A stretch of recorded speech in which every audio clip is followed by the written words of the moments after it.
ಇಡೀ ದೇಶದಲ್ಲಿ ರಾಮ ಲಕ್ಷ್ಮಣರ ರೂಪದಲ್ಲಿ ಇವತ್ತು ನರೇಂದ್ರ ಮೋದಿಯವರು ಮತ್ತು ಅಮಿತ್ ಶಾ ಅವರು ಪ್ರಪಂಚವೇ ಸಂತೋಷ ಪಡೋ ರೀತಿಯಲ್ಲಿ ವಿಶ್ವವನ್ನು ಒಂದುಗೂಡಿಸಬೇಕು ಅನ್ನೋಂಥ ಪ್ರಯತ್ನವನ್ನು ಮಾಡಿ ಮುಂದುವರೆದ ರಾಷ್ಟ್ರಗಳ ಮೆಚ್ಚುಗೆಯನ್ನು ಪಡೆದು ಇವತ್ತು ವಿಶ್ವ ನಾಯಕರಾಗಿ ನರೇಂದ್ರ ಮೋದಿ ಮುಂದೆ ಬಂದಿದ್ದಾರೆ. ಮೋದಿಯವರು ಹೇಳ್ತಾ ಇದ್ದಾರೆ, ಸೋನಿಯಾ ಗಾಂಧಿ ಮತ್ತು ರಾಹುಲ್ ಗಾಂಧಿ ಒಂದು ಕುಟುಂಬದಿಂದ ಮುಕ್ತ ಮಾಡಬೇಕು ಅನ್ನೋಂಥ ಒಂದು ಉದ್ದೇಶ ನಂದಿದೆ ಅಂತ ಅಂದ್ಕೊಂಡು ಹೋಗ್ತಾ ಇರಬೇಕಾದ್ರೆ ಕರ್ನಾಟಕ ರಾಜ್ಯದಲ್ಲಿ ಕಾಂಗ್ರೆಸ್ ಸಂಸ್ಕೃತಿ ಭಾರತೀಯ ಜನತಾ ಪಾರ್ಟಿಯಲ್ಲಿ ಬಂದಿರೋದು ನಮ್ಮೆಲ್ರಿಗೂ ನೋವು ತಂದಿದೆ. ಒಂದೇ ಕುಟುಂಬದ ಮಾನ್ಯ ಯಡಿಯೂರಪ್ಪನವರು ಕೇಂದ್ರದ ಚುನಾವಣಾ ಸಮಿತಿ ಸದಸ್ಯರು, ಅವ್ರ ಮಗ ರಾಘವೇಂದ್ರ MP, ಇನ್ನೊಬ್ಬ ಮಗ ವಿಜೇಂದ್ರ MLA, ಜೊತೆಗೆ ರಾಜ್ಯದ ಭಾರತೀಯ ಜನತಾ ಪಾರ್ಟಿ ಅಧ್ಯಕ್ಷ. ಈ ಕುಟುಂಬ ರಾಜಕಾರಣದಿಂದ ಭಾರತೀಯ ಜನತಾ ಪಾರ್ಟಿಯನ್ನು ಕರ್ನಾಟಕ ರಾಜ್ಯದಲ್ಲಿ ಮುಕ್ತ ಮಾಡಬೇಕು ಅನ್ನೋಂಥ ಉದ್ದೇಶ ರಾಜ್ಯವನ್ನು ಪಕ್ಷದಲ್ಲಿದ್ದು ನೇತೃತ್ವ ವಹಿಸಿದಂಥ ತಪಸ್ಸು ರೂಪದಲ್ಲಿ ಕೆಲಸ ಮಾಡಿದಂಥ ಅನೇಕ ಕಾರ್ಯಕರ್ತರಿಗೆ ನೋವಾಗಿದೆ. ಇವತ್ತು ಒಂದೇ ಕುಟುಂಬದ ಕೈಯಲ್ಲಿ, ಅಪ್ಪ ಮಕ್ಕಳ ಕೈಯಲ್ಲಿ ಪಕ್ಷವನ್ನು ಹಿಡಿದು ಅವರೇನು ತೀರ್ಮಾನ ಮಾಡ್ತಾರೋ ಅದ್ರ ಪ್ರಕಾರನೇ ಎಲ್ಲ ನಡೀತಾ ಇದೆ. ಇದ್ರ ನೋವಿಂದ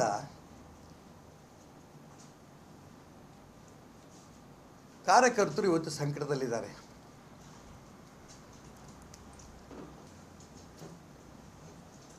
ರೈತ ಹೋರಾಟ, ರಾಷ್ಟ್ರೀಯ ಹೋರಾಟಗಳು, ಇದನ್ನು ಸಾಮೂಹಿಕ ನೇತೃತ್ವದಲ್ಲಿ ಭಾರತೀಯ ಜನತಾ ಪಾರ್ಟಿ ನಾವು ಕಟ್ಕೊಂಡು ಬಂದ್ವಿ. ಮೊನ್ನೆ ಡಾಕ್ಟರ್ VS ಆಚಾರ್ಯ ಇರ್ಬೋದು, ಕರಿಂಬಳ್ಳಿ ಸಜೀವ್ ಶೆಟ್ಟರ್ ಇರ್ಬೋದು, ಅನಂತಕುಮಾರ್ ಇರ್ಬೋದು, ಯಡಿಯೂರಪ್ಪನವರು, BB ಶಿವಪ್ಪನವರು, VS ಆಚಾರ್ಯ, ನಾವೆಲ್ಲರೂ ಕೂಡ ಒಟ್ಟಿಗೆ ಸಾಮೂಹಿಕ ನೇತೃತ್ವದಲ್ಲಿ ಈ ಪಕ್ಷವನ್ನು ಕಟ್ಟಿದ್ದು. ಅವಾಗಿದ್ದಂಥ ಗುರಿ ರೈತ ಹೋರಾಟ, ರಾಷ್ಟ್ರೀಯ ವಿಚಾರಗಳ ಜೊತೆ ಹೋರಾಟ. 2 ಸ್ಥಾನದಿಂದ ಮತ್ತು ನಾವೆಲ್ಲ ಗೆದ್ದ 4 ಸ್ಥಾನದಿಂದ ಭಾರತೀಯ ಜನತಾ ಪಾರ್ಟಿ 108 ಸ್ಥಾನದ ತನಕನೂ ಕೂಡ ಈ ವಿಚಾರದಿಂದನೇ, ಹಿಂದುತ್ವ, ರೈತ ಹೋರಾಟ, ರಾಷ್ಟ್ರೀಯ ಹೋರಾಟದಿಂದನೇ ಈ ಪಕ್ಷವನ್ನು ಕಟ್ಕೊಂಡು ಬಂದ್ವಿ.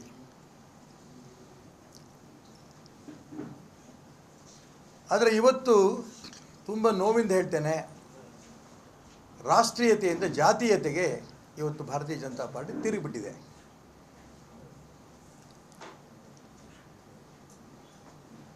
ಸಾಮೂಹಿಕ ನೇತೃತ್ವದಿಂದ ಸರ್ವಾಧಿಕಾರಿ ನೇತೃತ್ವಕ್ಕೆ ಬಂದೋಗಿದೆ.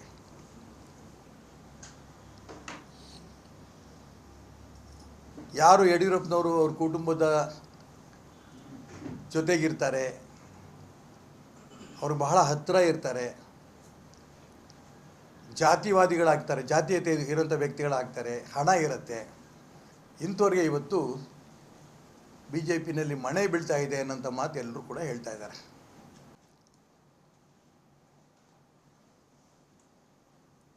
ಇದ್ರ ವಿರುದ್ಧನೇ ನಾನು ಲೋಕಸಭೆ ಚುನಾವಣೆ ಸ್ಪರ್ಧೆ ಮಾಡಿದ್ದು. ಅಪ್ಪ ಮಕ್ಕಳ ಕೈಯಿಂದ ಪಕ್ಷ ಹೊರಗೆ ತರಬೇಕು, ಹಿಂದುತ್ವ ಉಳಿಬೇಕು, ಜಾತೀಯತೆಯನ್ನು ದೂರ ಮಾಡಬೇಕು, ನೋವಲ್ಲಿರೋಂಥ ಎಲ್ಲ ಕಾರ್ಯಕರ್ತರು ಕೂಡ ಧ್ವನಿಯಾಗಬೇಕು ಅಂತ ನಾನು ಸ್ಪರ್ಧೆ ಮಾಡಿದ್ದು. ಇಡೀ ರಾಜ್ಯದಿಂದ ನಿರೀಕ್ಷೆಗೆ ಮೀರಿ ನಮ್ಮ ಕಾರ್ಯಕರ್ತರು ನನಗೆ ಬೆಂಬಲ ಕೊಟ್ಟರು. ಲೋಕಸಭೆ ಚುನಾವಣೆ ಮುಗೀತು, ವಿಧಾನ ಪರಿಷತ್ ಚುನಾವಣೆ ಬಂತು.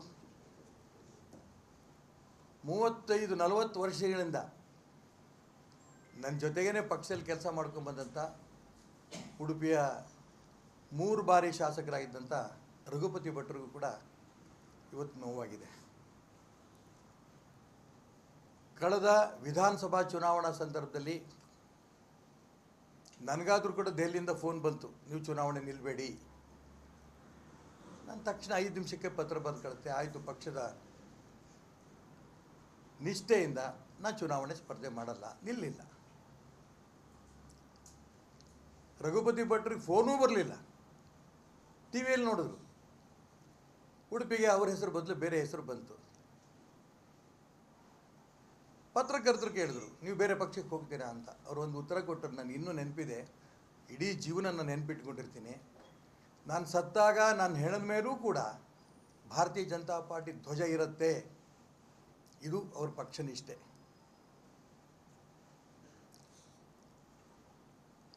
ಆಗ್ಲಿಂದನೂ ಹೇಳ್ಕೊತ ಬಂದರು, ಎಲ್ಲ ಹಿರಿಯರು ಹೇಳಿದರು, ಮಾನ್ಯ ಯಡಿಯೂರಪ್ಪನವರು ಹೇಳಿದರು, ವಿಜೇಂದ್ರ ಅಧ್ಯಕ್ಷರಾದಮೇಲೆ ಅವರು ಹೇಳಿದರು, ನೀವು MLC ಚುನಾವಣೆ ಸ್ಪರ್ಧೆ ಮಾಡಬೇಕಾಗತ್ತೆ, ಎನ್ರೋಲ್ಮೆಂಟ್ ಎಲ್ಲ ಮಾಡಿ. ಸಾಕಷ್ಟು ಇಡೀ ಕ್ಷೇತ್ರದಲ್ಲಿ ಎನ್ರೋಲ್ಮೆಂಟು ಮಾಡಿದ್ರು. ಮೊನ್ನೆ ನಡೆದಂಥ ಲೋಕಸಭಾ ಚುನಾವಣೆಯಲ್ಲಿ ಶಿವಮೊಗ್ಗ ಲೋಕಸಭಾ ಕ್ಷೇತ್ರ ಇನ್ಚಾರ್ಜ್ ಆಗಬೇಕು ಅಂತ 42 ದಿನ ಶಿವಮೊಗ್ಗ ಲೋಕಸಭಾ ಕ್ಷೇತ್ರದಲ್ಲಿ ಕೆಲಸ ಮಾಡಿದ್ರು. 2 ದಿನ ಮುಂಚೆ ನಿಮಗೆ ಟಿಕೆಟ್ ಇಲ್ಲ ಅಂತ ಬಾಯ್ಬಿಟ್ಟು ಹೇಳಲಿಲ್ಲ, ಬೇರೆಯವರಿಗೆ ಟಿಕೆಟ್ ಅದನ್ನು ಘೋಷಣೆ ಮಾಡಿದ್ರು. ಘೋಷಣೆ ಮಾಡಿದಂಥ ವ್ಯಕ್ತಿ ಯಾರು? ಕಾಂಗ್ರೆಸ್ಸಿಗೆ ಹೋಗಬೇಕು ಅನ್ನೋಂಥ ತೀರ್ಮಾನ ಮಾಡ್ಕೊಂಡಿದ್ದವರು ಒಬ್ಬ ಹರ್ಷ ಅನ್ನೋಂಥ ಹಿಂದೂ ಯುವಕನ ಕಗ್ಗೊಲೆ ಆದಂಥ ಸಂದರ್ಭದಲ್ಲಿ ನಕ್ಸಲಿಸ್ಟ್ನ, ಮುಸಲ್ಮಾನರನ್ನ, ಕ್ರಿಶ್ಚಿಯನ್ರನ್ನ ಕಟ್ಕೊಂಡು ಒಂದು ಶಾಂತಿಗಾಗಿ ನಡಿಗೆ ಮಾಡಿದಂಥ ವ್ಯಕ್ತಿಗೆ ಭಾರತೀಯ ಜನತಾ ಪಾರ್ಟಿ ಸೇರಿಸ್ಕೊಂಡು ಜಾತಿ ಆಧಾರದ ಮೇಲೆ, ಹಣಬಲದ ಮೇಲೆ ಇತ್ತೀಚೆಗೆ ಪಕ್ಷವನ್ನು ಸೇರಿದಂಥ ವ್ಯಕ್ತಿಗೆ ವಿಧಾನ ಪರಿಷತ್ತಿನ ಪದವೀಧರ ಕ್ಷೇತ್ರ ಟಿಕೆಟ್ ಕೊಟ್ಟಿದ್ದಾರೆ. ಹಿಂದುತ್ವವಾದಿ ಪಕ್ಕಕ್ಕೆ ಸರ್ಕೊಂಡ್ರು ರಘುಪತಿ ಭಟ್ರು. ಜಾತೀಯತೆಯನ್ನು ಯಾಕೆ ಕೊಟ್ಟರು ಅದನ್ನು ಕೂಡ, ಶಿಕಾರಿಪುರದಲ್ಲಿ ವಿಜೇಂದ್ರ ಚುನಾವಣೆ ನಿಂತಾಗ 10,000 ಲೀಡು. ಅದು ಹಿಂದಿನ ಚುನಾವಣೆಯಲ್ಲಿ ಯಡಿಯೂರಪ್ಪನ ಚುನಾವಣೆ ನಿಂತಾಗ 60,000 ಲೀಡು. ಅವ್ರಿಗೆ ಗೊತ್ತಾಯಿತು ನನ್ನ ಜನಪ್ರಿಯತೆ ಕಡಿಮೆ ಆಗ್ತಾ ಇದೆ, ಸಾಧು ಲಿಂಗಾಯತರು ಓಟ್ ತುಂಬ ಜಾಸ್ತಿ ಇದೆ ಶಿಕಾರಿಪುರದಲ್ಲಿ, ಈ ಸಾಧು ವ್ಯಕ್ತಿಗೆ ಟಿಕೆಟ್ ಕೊಟ್ಟು ಗೆಲ್ಲಿಸ್ಕೊಂಡ್ರೆ ಮುಂದಿನ ವಿಧಾನಸಭಾ ಚುನಾವಣೆಗೆ ತನ್ನ ಮಗನಿಗೆ ಅನುಕೂಲ ಆಗುತ್ತೆ ಅಂತ ಒಂದೇ ಕಾರಣಕ್ಕೆ ಪಕ್ಷ ನಿಷ್ಠೆ ಬರಲಿಲ್ಲ, ಹಿಂದುತ್ವದ ಪ್ರಶ್ನೆ ಬರಲಿಲ್ಲ,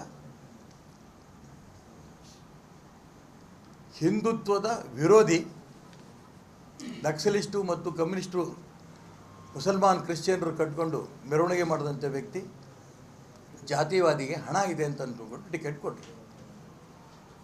ಇದನ್ನು ಸಹಿಸಲಾರ್ದೇನೆ ಈಗ ರಘುಪತಿ ಭಟ್ ಕೂಡ ಚುನಾವಣೆ ಸ್ಪರ್ಧೆ ಮಾಡಿದ್ದಾರೆ. ಇವತ್ತಿಡೀ ಕ್ಷೇತ್ರದಲ್ಲಿ ವಿಧಾನ ಪರಿಷತ್ತಿನ ಎಲ್ಲ ಜಿಲ್ಲೆಗಳು ನಾವು ಪ್ರವಾಸ ಮಾಡ್ತಾ ಇರೋಂಥ ಸಂದರ್ಭ ನಾನು ನೋಡ್ತಾ ಇದ್ದೀನಿ. ಭಾರತೀಯ ಜನತಾ ಪಾರ್ಟಿಯ ಕಾರ್ಯಕರ್ತರು ನೇರವಾಗಿ ಕೆಲವರು ರಘುಪತಿ ಭಟ್ ಅವರಿಗೆ ಬೆಂಬಲ ಕೊಡ್ತಾ ಇದ್ದಾರೆ. ಇನ್ನು ಕೆಲವರು ಸರ್ ಪಕ್ಷ ಸರ್ ಏನು ಮಾಡೋದು ಗೊತ್ತಾಗ್ತಾ ಇಲ್ಲ, ನಾವು ಒಳ್ಳೊಳಗೆ ಕೆಲಸ ಮಾಡ್ತೀವಿ, ಖಂಡಿತ ನಿಮಗೆ ಗೆಲ್ಲಿಸ್ತೀವಿ. 108 ಸ್ಥಾನದಿಂದ ಈ ಜಾತಿಯ ವಿಚಾರದಿಂದ ರಾಷ್ಟ್ರೀಯ ವಿಚಾರ ಪಕ್ಕಕ್ಕೆ ಹೋಗಿರೋದ್ರಿಂದ ಪಕ್ಷದ ನಿಷ್ಠೆ ಕಡಿಮೆ ಆಗ್ತಾ ಇರೋದ್ರಿಂದ 66 ಸ್ಥಾನಕ್ಕೆ ನಾವು ಬಂದಿದ್ದೇವೆ. MLAಗಳು ಯಾರು ಯಡಿಯೂರಪ್ಪನವ್ರ ಜೊತೆ ಹೋಗ್ತಾರೋ ಅವ್ರಿಗೆ ಟಿಕೆಟು, ಯಾರು ಜೊತೆ ಹೋಗಲ್ಲೋ ಅವ್ರಿಗೆ ಟಿಕೆಟ್ ಇಲ್ಲ.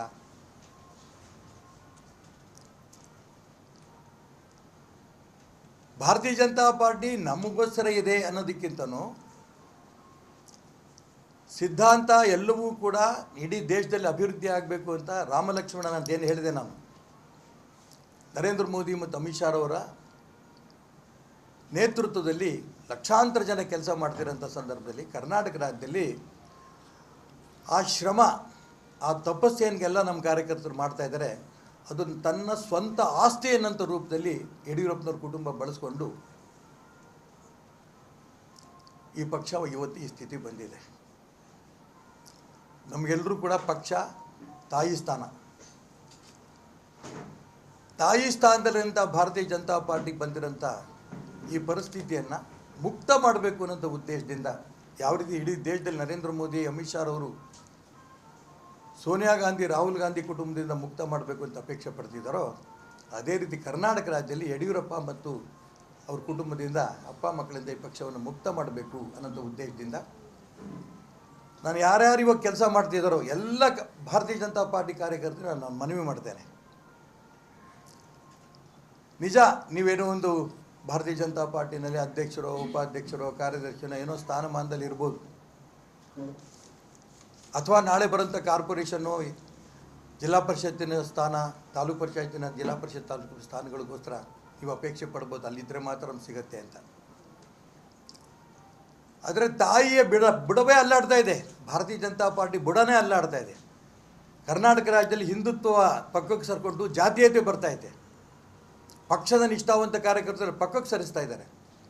ಪಕ್ಷ ಉಳಿಬೇಕು, ಹಿಂದುತ್ವ ಉಳಿಬೇಕು, ನಿಷ್ಠಾವಂತ ಕಾರ್ಯಕರ್ತರು ಬೆಲೆ ಸಿಗಬೇಕು, ಜಾತಿವಾದಿಗಳು ಪಕ್ಕಕ್ಕೆ ಸರ್ಕೋಬೇಕು ಅಂತ ಆಸೆ ಇದ್ದರೆ ದಯವಿಟ್ಟು ತಾವೆಲ್ಲರೂ ಕೂಡ ರಘುಪತಿ ಭಟ್ ಅವರಿಗೆ ಕೆಲಸ ಮಾಡಿ ಅಂತ ನಾನು ಪ್ರಾರ್ಥನೆ ಕೂಡ ನಾನು ಮಾಡ್ತಾಯಿದ್ದೀನಿ.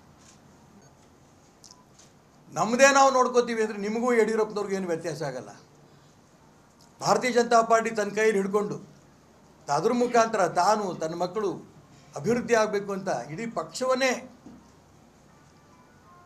ಹಿಡಿತದಲ್ಲಿ ಇಟ್ಕೊಂಡು ಪ್ರಯತ್ನ ಮುಂದುವರಿಸ್ತಾ ಇರೋದ ಸಂದರ್ಭದಲ್ಲಿ ನಾವು ಸುಮ್ಮನೆ ಕೂರೋಕ್ಕಾಗಲ್ಲ. ಅನೇಕರು ಸಾವಿರಾರು ನನಗೆ ಫೋನ್ ಬಂತು ಚುನಾವಣೆ ನಿಂತಂಥ ಸಂದರ್ಭದಲ್ಲಿ, ಈಗಲೂ ಬರ್ತಾ ಇದೆ. ಏನಾರು ಮಾಡಬೇಕು ಅಂತ. ಏನು ಮಾಡಬೇಕು? ಬಹಿರಂಗವಾಗಿ ವಿಧಿ ಇಲ್ಲದೇ ಈ ಸಿದ್ಧಾಂತಕ್ಕೆ, ಹಿಂದುತ್ವವಾದಕ್ಕೆ ಭಾರತೀಯ ಜನತಾ ಪಾರ್ಟಿ ಉಳಿಸೋದಕ್ಕೋಸ್ಕರ ಹೋರಾಟ ಮಾಡಬೇಕು. ಇದಕ್ಕೆ ನೀವೆಲ್ಲರೂ ಬನ್ನಿ. ಈ ಪಕ್ಷ ಉಳಿದ್ರೆ ನಿಮ್ಮ ಸ್ಥಾನಮಾನ, ನಿಮ್ಮ ಸ್ಥಾನಮಾನ ನೋಡ್ತಾ ಕೂತ್ಕೊಂಡ್ರೆ ಪಕ್ಷ ಇಲ್ಲ ಅಂತ ಸ್ಥಾನಮಾನಕ್ಕೆ ಬೆಂಕಿ ಹಾಕ್ಬೇಕು. ತೊಗೊಂಡು ಏನು ಮಾಡೋಣ? ಅದಕ್ಕೋಸ್ಕರ ಎಲ್ಲ ಕಾರ್ಯಕರ್ತರು ಕೂಡ ಭಾರತೀಯ ಜನತಾ ಪಾರ್ಟಿಗೆ ನೇರವಾಗಿ ಅನೇಕರು ಮಾಡ್ತಿದ್ದಾರೆ, ನಾನು ಅಭಿನಂದನೆ ಸಲ್ಲಿಸ್ತೇನೆ. ಕೆಲವರು ಹಿಂಭಾಗದಿಂದ ಮಾಡ್ತಿದ್ದಾರೆ, ಅವ್ರಿಗೂ ಕೂಡ ನಾನು ಮನವಿ ಮಾಡ್ತಾ ಇದ್ದೇನೆ, ಒಟ್ಟಿಗೆ ಬನ್ನಿ. ಈ ಚುನಾವಣೆ 100ಕ್ಕೆ 100 ರಘುಪತಿ ಭಟ್ ಗೆದ್ದೇ ಗೆಲ್ತಾರೆ, ಇದರಲ್ಲಿ ಯಾವ ಅನುಮಾನವೂ ಬೇಡ. ಹಿಂದುತ್ವ ಬಗ್ಗೆ ಆಗ್ತಾ ಇರೋಂಥ ಅಪಮಾನ, ರಘುಪತಿ ಭಟ್ರಿಗೆ ಆಗಿರೋಂಥ ಅನ್ಯಾಯ, ನನಗಾಗಿದ್ದಂಥ ಅನ್ಯಾಯ, ಇದೆಲ್ಲವನ್ನು ಗಮನಿಸ್ತಾ ಇದ್ದಾರೆ ಇಡೀ ರಾಜ್ಯದ ಜನ. ಅದೇ ರೀತಿ ಈ ಒಂದು ವಿಧಾನ ಪರಿಷತ್ತಿನ ಮತದಾರರು ಗಮನಿಸ್ತಾ ಇದ್ದಾರೆ, ಅದೇ ರೀತಿ ಕಾರ್ಯಕರ್ತರು ಗಮನಿಸ್ತಾ ಇದ್ದಾರೆ. ಧೈರ್ಯ ಬರ್ತೀರಾ, ಧೈರ್ಯ ಬನ್ನಿ. ಇದು ನಾನು ಪ್ರಾರ್ಥನೆ ಮಾಡೋದಕ್ಕೋಸ್ಕರ ಬಂದಿದ್ದೇನೆ. ಮತ್ತು ಕಾಂಗ್ರೆಸ್ ಸಂಸ್ಕೃತಿ ಬಗ್ಗೆ ನಿಮಗೆ ಗೊತ್ತಿದೆ, ಅದು ಪಕ್ಷ ನಿಷ್ಠೆ. ಕಾಂಗ್ರೆಸ್ ಅಭ್ಯರ್ಥಿ ಎಲ್ಲ ಪಕ್ಷಕ್ಕೂ ಬಂದೋದವ್ರೆ. ಕಳೆದ ಬಾರಿ ಭಾರತೀಯ ಜನತಾ ಪಾರ್ಟಿಯಿಂದ ಗೆದ್ದರು, JDSಗೆ ಹೋದರು, ಈಗ ಮತ್ತು ಕಾಂಗ್ರೆಸ್ಗೆ ಹೋದರು. ಕಾಂಗ್ರೆಸ್ ಅಭ್ಯರ್ಥಿ, ಆ ಪಕ್ಷದ ಬಗ್ಗೆ, ಆ ಅಭ್ಯರ್ಥಿ ಬಗ್ಗೆ ಮಾತಾಡೋದಕ್ಕೆ ಅರ್ಥವೇ ಇಲ್ಲ. ಉಡುಪಿ, ದಕ್ಷಿಣ ಕನ್ನಡ, ಚಿಕ್ಕಮಗಳೂರು, ಶಿವಮೊಗ್ಗ, ಕೊಡಗು ಹಿಂದುತ್ವದ ನೆಲೆ. ಇದು ಸ್ವಾರ್ಥಿಗಳ ಕೈಯಲ್ಲಿ ಈ ಪಕ್ಷ ಸಿಕ್ಕೋಗಿದೆ. ಇದರಿಂದ ಮುಕ್ತ ಮಾಡೋದಕ್ಕೋಸ್ಕರ ನಾವೆಲ್ಲರೂ ಕೂಡ ಒಟ್ಟಾಗಿ ಪ್ರಯತ್ನ ಮಾಡೋಣ ಅಂತ ಪ್ರಾರ್ಥನೆ ಮಾಡ್ತೀನಿ. ಅವರೆಲ್ಲರೂ ಕೂಡ ಒಪ್ತಾರೆ. ಯಾರ ಹತ್ರ ಖಾಸಗಿಯಾಗಿ ಮಾತಾಡೋರು ಕೂಡ ಹೇಳ್ತಾರೆ, ಸರ್ ನಾನು ನೇರೋ ಮಾಡ್ತಿದ್ದೀವಿ ಅಂತ ಕೆಲವರು ಹೇಳ್ತಾರೆ. ಇನ್ನು ಕೆಲವರು ಸರ್ ಹಿಂಭಾಗದಲ್ಲಿ ಮಾಡ್ತಿದ್ದೀವಿ, ನಾವು ಸ್ಥಾನಮಾನದಲ್ಲಿದ್ದೀವಿ. ಇನ್ನು ಕೆಲವರು ಸ್ಥಾನಮಾನದಲ್ಲಿ ಇದ್ದರೂ ಕೂಡ ನೇರ ಬಂದು ಮಾಡ್ತಾಯಿದ್ದಾರೆ. ನಾನು ಅದಕ್ಕೋಸ್ಕರ ಎಲ್ರಿಗೂ ಪ್ರಾರ್ಥನೆ ಇದ್ದೇನೆ, ಈ ಚುನಾವಣೆಯಲ್ಲಿ ಭಾರತೀಯ ಜನತಾ ಪಾರ್ಟಿ ಶುದ್ಧೀಕರಣ ಆಗಬೇಕು. ನಮ್ಮ ಉದ್ದೇಶ ಇಡೀ ರಾಜ್ಯದಲ್ಲಿಂಥ ಪಾರ್ಟಿ ಕಾರ್ಯಕರ್ತರದ್ದು ತಪಸ್ ಮಾಡಿ ಕೆಲಸ ಮಾಡುತ್ತಂಥ ಕಾರ್ಯಕರ್ತರ ಅಪೇಕ್ಷೆ, ಹಿಂದೆ ಯಾವ ರೀತಿ ಭಾರತೀಯ ಜನತಾ ಪಾರ್ಟಿ ಇತ್ತೋ, ಸಾಮೂಹಿಕ ನಾಯಕತ್ವ, ಒಂದು ಕುಟುಂಬದಿಂದ ಅಪ್ಪ ಮಕ್ಕಳಿಂದ ಹೊರಗೆ ಬರೋದು, ಹಿಂದುತ್ವಕ್ಕೆ ಹೆಚ್ಚು ಒತ್ತು, ಪಕ್ಷ ನಿಷ್ಠೆಗೆ ಒತ್ತು ಕೊಟ್ಟು ಜಾತೀಯತೆಯನ್ನು ಪಕ್ಕ ಸರಸದಿಕ್ಕಲ್ಲಿ ಎಲ್ಲರೂ ಪ್ರಯತ್ನ ಮಾಡಬೇಕಾಗತ್ತೆ. ಆ ದಿಕ್ಕಲ್ಲಿ ಯಶಸ್ವಿ ಕೂಡ ಆಗ್ತೀವಿ ಅಂತ ವಿಶ್ವಾಸ ನನಗಿದೆ. ಆ ದಿಕ್ಕಿನಲ್ಲಿ ಪ್ರಯತ್ನ ನಡೀತಾ ಇದೆ.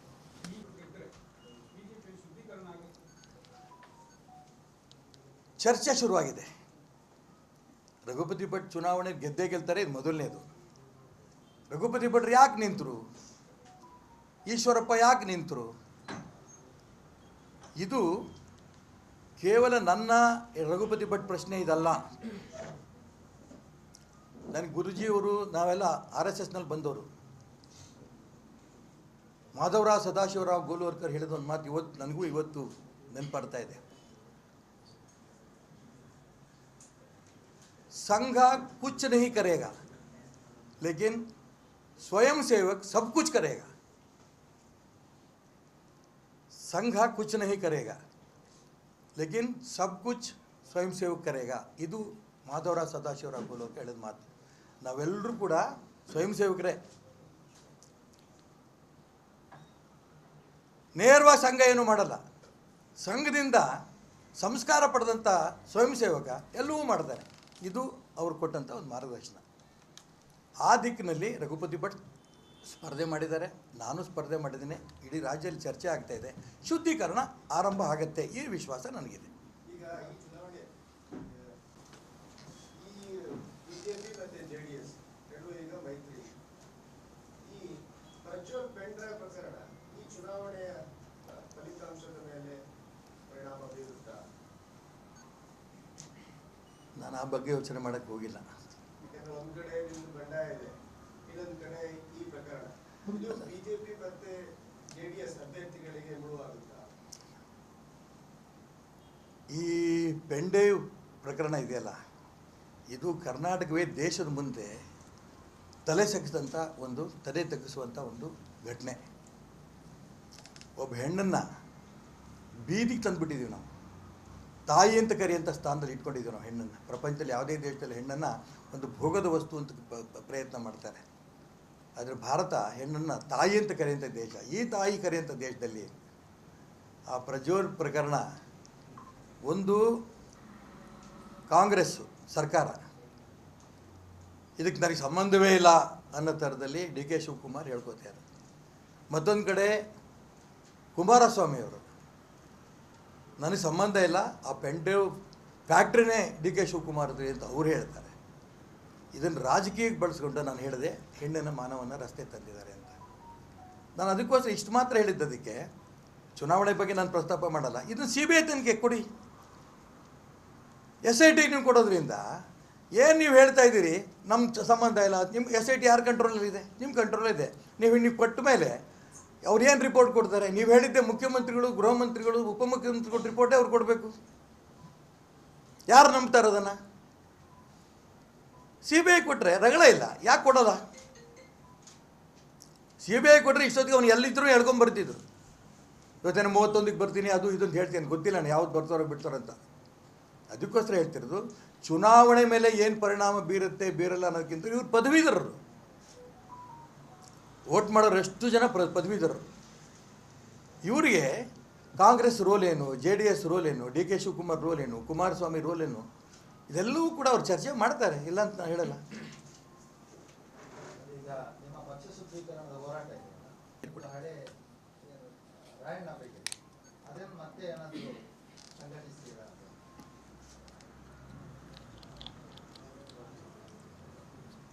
ಪಕ್ಷ ಶುದ್ಧೀಕರಣಕ್ಕೂ ರಾಯಲ ಬ್ರಿಗೇಡ್ಗೆ ಏನು ಸಂಬಂಧ ಇಲ್ಲ. ಹೇಳ್ತೀನಿ. ನೀವು ಗಮನಿಸಿ, ಸ್ವತಂತ್ರ ಬಂದಾಗಿಂದನೂ ಕೂಡ ಇಲ್ಲಿ ತನಕನೂ ಕೂಡ ಕಾಂಗ್ರೆಸ್ ಏನು ಹೇಳ್ತಾ ಬಂದಿದೆ? ಯಾವ ಚುನಾವಣೆ ಬಂದಾಗ, ಅದು ಬೇರೆ ಟೈಮಲ್ಲ, ಅಲ್ಪಸಂಖ್ಯಾತರು, ಹಿಂದುಳಿದವರು, ದಲಿತರು ಉದ್ಧಾರಕ್ಕೆ ಕಾಂಗ್ರೆಸ್ ಹೋಗಿ, ಬೇರೆ ಸ್ಲೋಗನೇ ಇಲ್ಲ. ಎಷ್ಟು ಅಲ್ಪಸಂಖ್ಯಾತರು ಉದ್ಧಾರ ಆಗಿದ್ದಾರೆ, ಎಷ್ಟು ದಲಿತರು ಉದ್ಧಾರ ಆಗಿದ್ದಾರೆ, ಎಷ್ಟು ಹಿಂದುಳಿದವರು ಉದ್ಧಾರ ಆಗಿದ್ದಾರೆ. ಇದಕ್ಕೋಸ್ಕರ ಅಲ್ಪಸಂಖ್ಯಾತರಿಗೆ ಹಾಗೂ ಇವು ಅವ್ರು ಹೇಳ್ಕೊಂಡ್ರೆ ಬ್ರದರ್ಸು ಬೀಗ್ರ ಥರ ಇಟ್ಕೊಂಡಿದ್ದಾರೆ. ಮಾಡಲಿ, ನಾನು ಅದಕ್ಕೆ ಅಬ್ಜೆಕ್ಷನ್ ಮಾಡಲ್ಲ ನಾನು. ಯಾಕಂದರೆ ಅವರು ಪಾಪ ನಮಗೇನು ಭಾಳ ಮಾಡಿದ್ದಾರೆ ಅಂತ ಅವರು ಅಂದ್ಕೊಂಡಿದ್ದಾರೆ. ಏನು ಮಾಡಿದ್ದಾರೆ? ಅವ್ರ ಮಕ್ಕಳು ವಿದ್ಯಾವಂತರಾಗಲಿಲ್ಲ, ಗುಜರಿಯಿಂದ ಹೊರಗೆ ಬಂದಿಲ್ಲ, ಬಸ್ ಕಂಡಕ್ಟ್ರು ಹಾಗೆ ಹೊರಗೆ ಬರಬೇಕು ಅಲ್ಲೇ ಇದ್ದಾರೆ, ಬಾಟ್ಲಿ ಪೇಪರ್ ಮಾರ್ಕೊಂಡೇ ಇದ್ದಾರೆ, ಕೊಳತು ಹಣ್ಣು ಮಾರ್ಕೊಂಡಿದ್ದಾರೆ. ಇದು ಅಲ್ಪಸಂಖ್ಯಾತರು ಉದ್ಧಾರ ಮಾಡಿದವ್ರು. ಅವ್ರಿಗೆ ಯಾವತ್ತೂ ಅರ್ಥ ಆಗುತ್ತೆ. ಕೆಲವು, ನಾನು ಎಲ್ಲ ಮುಸಲ್ಮಾನರು ರಾಷ್ಟ್ರದ್ರೋಹಿಗಳನ್ನು ಕರೆಯಲ್ಲ. ಕೆಲವರು ಮುಸಲ್ಮಾನರು ರಾಷ್ಟ್ರದ್ರೋಹಿಗಳು ಮಾಡಿದಂಥ ಈ ಷಡ್ಯಂತ್ರಗಳು ಇಡೀ ರಾಜ್ಯದ ದೇಶದ ಮುಸಲ್ಮಾನರಿಗೆ ಆ ಒಂದು ಇವರೆಲ್ಲರೂ ಪಾಕಿಸ್ತಾನ ಪರ ಅನ್ನೋಂಥ ಒಂದು ಭಾವನೆ ಬರೋಂಥ ರೀತಿಯಲ್ಲಿ ನಡ್ಕೋತಾ ಇದ್ದಾರೆ. ಇದಕ್ಕೆ ಕಾಂಗ್ರೆಸ್ಸು ಇದಕ್ಕೆ ಎಂಕರೇಜ್ಮೆಂಟ್ ಮಾಡ್ತಾ ಇದೆ.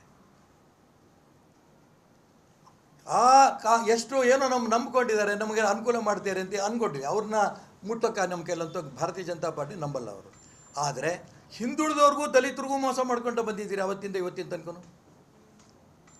ಅವ್ರನ್ನ ಜಾಗೃತಿ ಮಾಡಬೇಕು ಅನ್ನೋ ಉದ್ದೇಶದಿಂದನೇ ಒಟ್ಟಾಗಿ ಸೇರಿ, ಇದು ಭಾರತೀಯ ಜನತಾ ಪಾರ್ಟಿ ಬ್ರ್ಯಾಂಚ್ ಅಲ್ಲ, ಸಂಗೊಳ್ಳಿ ರಾಯಣ್ಣ ಬ್ರಿಗೇಡು. ಕಾಂಗ್ರೆಸ್ನವರು, JDSನವರು, BJPಯವರು, ಎಲ್ಲ ಪಕ್ಷದವರು ಅದರಲ್ಲಿದ್ದಾರೆ.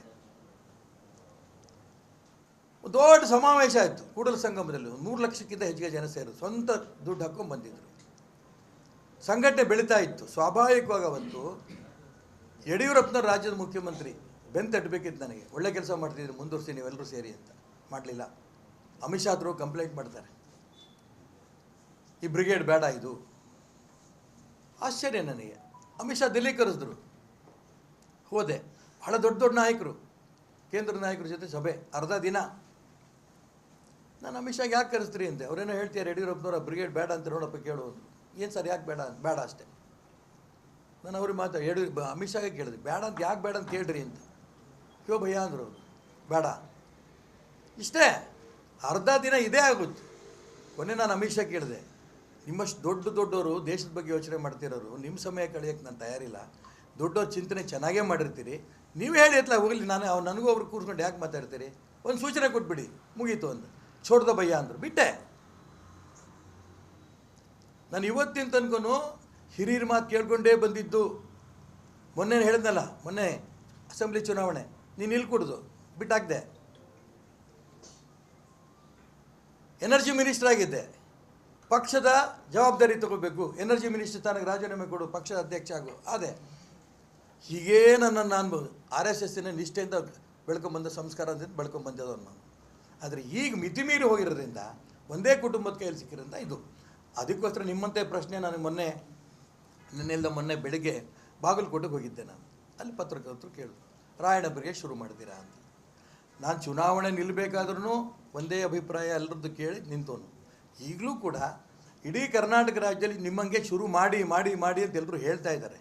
ಹಿಂದುಳಿದವ್ರಿಗೆ, ದಲಿತರಿಗೆ ಅನ್ಯಾಯ ಆಗ್ತಾಯಿದೆ, ಎಲ್ಲ ರಾಜಕೀಯ ಪಕ್ಷದ ಅನ್ಯಾಯ ಆಗ್ತಾಯಿದೆ. ಕರ್ನಾಟಕದಲ್ಲಿ ಭಾರತೀಯ ಜನತಾ ಪಾರ್ಟಿ ಒಂದು ಜಾತಿ ಕಡೆನೇ ಹೊರಟ್ಬಿಟ್ಟಿದೆ, ನೀವು ಶುರು ಮಾಡಿ ಎಲ್ಲರೂ ಹೇಳ್ತಾ ಇದ್ದಾರೆ.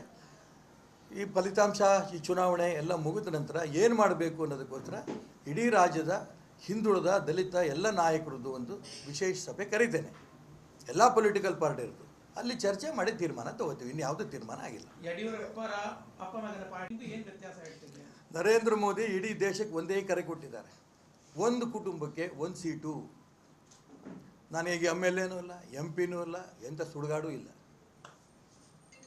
ನನ್ನ ಮನೆಗೆ ನನ್ನ ಮಗನ ಒಂದು ಸೀಟ್ ತೊಗೊಳ್ತೀನಿ, ನಿಂತ್ಕೋ, ನಾನೇ ಸೀಟ್ ಕೊಡಿಸ್ತೀನಿ, ನಾನೇ ಕೊಡ್ತೀನಿ, ಇಡೀ ಕ್ಷೇತ್ರ ಓಡಾಟ ಮಾಡಿ ಗೆಲ್ಲಿಸ್ತೀನಿ. ಯಾಕೆ ಮೋಸ ಮಾಡಿದ್ರಿ? 4 ಒಂದೇ ಇರಬೇಕು, 4 ಒಂದೇ. ಇದೇ ಮಾತು ರಘುಪತಿ ಭಟ್ರು ಹೇಳಿದ್ರು, ನಿಲ್ಬೇಡ ಚುನಾವಣೆಗೆ, ಬಾ ನೀನು ಇವತ್ತಿಂದನೇ ಶುರು ಮಾಡು, ಎನ್ರೋಲ್ಮೆಂಟ್ ಮಾಡು. ಕುಟುಂಬ ರಾಜಕಾರಣ ಅಂದರೆ ಇಡೀ ಕುಟುಂಬವೇ ರಾಜಕಾರಣದಲ್ಲಿ ಬಿದ್ದಿದ್ದರೆ ಅದು ಕುಟುಂಬ ರಾಜಕಾರಣ ಅಂತಾರೆ, ಒಬ್ಬರಿದ್ದವರು ಅಲ್ಲ. ಇದು ಭಾರತೀಯ ಜನತಾ ಪಾರ್ಟಿ ನಿಲುವು, ಇದು ಅಮಿತ್ ಶಾ ನರೇಂದ್ರ ಮೋದಿ ನಿಲುವು, ನನ್ನ ನಿಲುವು ಅದೇ. ತಪ್ಪು ಅಂತ ನೀವು ಹೇಳ್ರಿ, ತಿದ್ಕೋತೀನಿ ಅದನ್ನು. ಇಲ್ಲಿ ಪ್ರಶ್ನೆ ಬಂದಿರೋದು, ನಾನು ಇಷ್ಟೆಲ್ಲ ಬಂದು ಪತ್ರಕರ್ತರ ಹತ್ರ ಹೇಳಿರ್ಬೇಕಾದ್ರೆ ಎದೆ ಗಟ್ಟಿ ಎಷ್ಟಿರ್ಬೇಕು ಲೆಕ್ಕ ಹಾಕಿ. ಒಂದೇ ಒಂದು ನೀವು ನಂದು ವಿಚಾರದ ತಪ್ಪಿದ್ರೆ ಹೇಳಿ, ನಾನು ಇಲ್ಲಿಂದ ಕ್ಷಮೆ ಕೇಳಿ ಪತ್ರಿಕಾಗೋಷ್ಠಿ ಬಿಟ್ಟು ಹೋಗ್ತೇನೆ. ಕೇಳ್ಬೋದು, ಯಾರಿಗೆ ಬೇಡ್ತಾರೆ? ಬೇಕಾದಷ್ಟು ಜನ ಅವ್ರವ್ರ ಮಕ್ಳಿಗೆ ಕೇಳಲಿ, ಯಾರ ಮಗನಿಗೆ ಸಿಗುತ್ತೋ ಹೌದು. ನನಗೆ ಕೊಡು ಅಂತ ನೀವೇನು ಇತ್ಕೋ ಅಂತ ಹೇಳಿ ಓಡಾಡಿ ಗೆಲ್ಲಿಸ್ತೀನಿ ಅಂತೇಳಿ, ಇದಕ್ಕೆ ಮೋಸ ಅಂತಿರೋ, ದ್ರೋಹ ಅಂತಿರೋ, ವಂಚನೆ ಅಂತಿರೋ, ಷಡ್ಯಂತ್ರ ಅಂತಿರೋ, ಯಾವ ಪದ ಬಳಸ್ಬೇಕು ಇದಕ್ಕೆ? ನೀವು ಕೇಂದ್ರದ ಮಂತ್ರಿ, ಮುಖ್ಯಮಂತ್ರಿ ಆಗಿದ್ದವರು, ಕೇಂದ್ರದ ಚುನಾವಣಾ ಸಮಿತಿ ಸದಸ್ಯ. ಹಠ ಮಾಡಿ ನಿಮ್ಮ ದಕ್ಷಿಣ ಕನ್ನಡದ ಒಬ್ಬ ಹಿರಿಯರು ಹೇಳಿದ್ರು, ಯಾವ ಕಾರಣಕ್ಕೂ ಅವನಿಗೆ ನಮ್ಮ ರಾಜ್ಯದಲ್ಲಿ ಈ ರೀತಿ ಕುಟುಂಬ ರಾಜಕಾರಣ ಇಲ್ಲ, ಅಪ್ಪ ಮುಖ್ಯಮಂತ್ರಿ ಆಗಿರಬೇಕಾದ್ರೆ ಇನ್ನೊಬ್ಬನ MP ಮಾಡೋಕ್ಕೆ ಅವಕಾಶ ಕೊಡಬೇಡಿ. ನನಗೇ ಒತ್ತಾಯ ಮಾಡಿದ್ರು, ಹಠ ಮಾಡಿದೆ, ಬಿಡಲಿಲ್ಲ. ಕೊನೆಗೆ ತೀರ್ಮಾನ ಆಯಿತು, ಆಯ್ತಪ್ಪ MP ಆಯಿತು. ಒಬ್ಬರು ಮುಖ್ಯಮಂತ್ರಿ ಆಗಿದ್ದವರು, ಕೇಂದ್ರ ಚುನಾವಣಾ ಸಮಿತಿ MP, ಇನ್ನೊಬ್ಬ MLA.